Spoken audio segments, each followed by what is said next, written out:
Mike Alcoholic. I like what it talks about in the book, and I like the topic, and I appreciate what you did out of the book, and congratulations on your 3 years. That's quite an accomplishment in this outfit. When it talks about in the book, the only requirement necessary for this guy is to maintain a certain simple attitude. And what's interesting, and it's almost paradoxical about this thing, is by maintaining that certain simple attitude, I grow in understanding and effectiveness, because I don't have that monkey on my back. A certain simple attitude is that I'm not God, and I'm going to let Him direct my thinking and my actions. Maintaining a certain mindset that, once I start, I can't stop, and I've got a history of trying to quit for good, singing the Alcoholics National Anthem, I'll never do it again, and drinking again after that. I need to keep my past clearly in my mind, otherwise I'll repeat it. Now, that's why we don't shut the door on the past, but I don't have to walk back through it either. There's progress that needs to be made. I believe that it's important to attest to newcomers that something has happened in my life, just like the people in the book when they wrote the book and they said, the purpose of this book is to show others precisely how we have recovered. And when they say how it works, if you want what we have, then you're willing to take certain steps. So, I understand, we want to be humble in here, and we want to not sound arrogant and boisterous and say, well, I don't ever get this thing. But you know what? We do get it. They said they got it. The real question is tempering that with enough wisdom and humility to say, yes, I have this thing, but I know I need to keep coming here to keep this thing. That's the main key.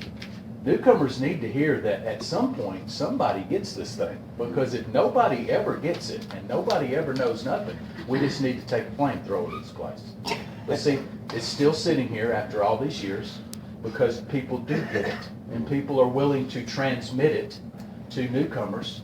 And when I hear how it works and it talks about it, and I thought about this a lot, it took me a number of years to spot this, but just like any good student of the book, Bill W. was very clever, and God leading his hand was even more clever in writing this text.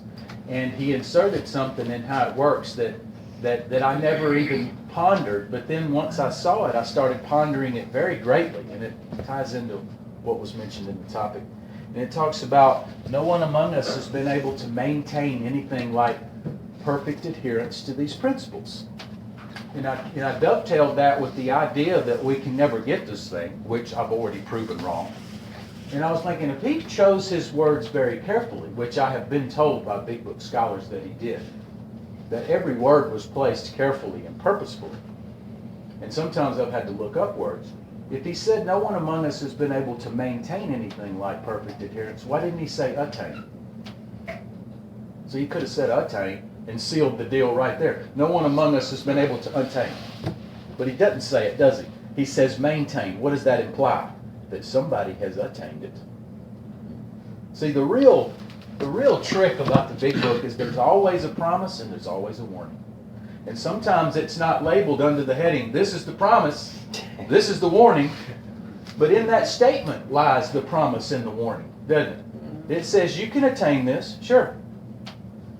But you got to keep doing this to attempt to maintain. And here's the real trick in recovery. Once I get this thing, I think I have that perfect day. I see a lot of people get that perfect day and they don't want to drink that day, and they turn somebody down when they offer them. So, man, I guess I've reached nirvana here. I don't need this place anymore. And they stop coming. The real trick is having those perfect days, getting that balance in my life, getting that serenity, and still knowing I need to keep coming here, a meeting a day, working steps, talking to recovering people, keeping my mind on my new associations. That means keeping around safe people. Not getting knuckleheads in my car that's going to stick the dope under the seat when the cops come up. I'm talking about, I've heard stories. And a lot of it's up to me. Who I hang around is up to me. And God gave me a brain to use. And let me tell you something, I've been using it for a little while here. And that's why it's easy to spot folks that don't. Because I can spot me, because I didn't used to use my brain. And I blamed everything in my life on other people, when the fact of the matter is I manufactured my own fucking misery. And some of these truths in recovery, they're not the greatest, wonderfulest thing. There's some bitter pills. Even our book says it. But once I've swallowed those bitter pills and I daily take my medicine, I'm going to tell you, man, this new way of life, I can attain it. I know what I know, but I can't maintain it. Some life's going to show up. That's the whole point of me sharing. I might have that perfect day, but if I don't keep doing this and pay my insurance premiums when there don't seem to be a scratch on my vehicle, which I hate cutting that check. My car's fine. Why do I have to pay it? Well, because in that wet ass hour, when all my friends' phone numbers that I have and they're not answering, and there ain't a fucking meeting at 2 in the morning, when I call that 1-800 number, what do I want to be in? Good hands, right? And there's only one way to be in good hands around here, is to keep doing this deal. I've had a spiritual awakening as the result of these steps, and I'll pass.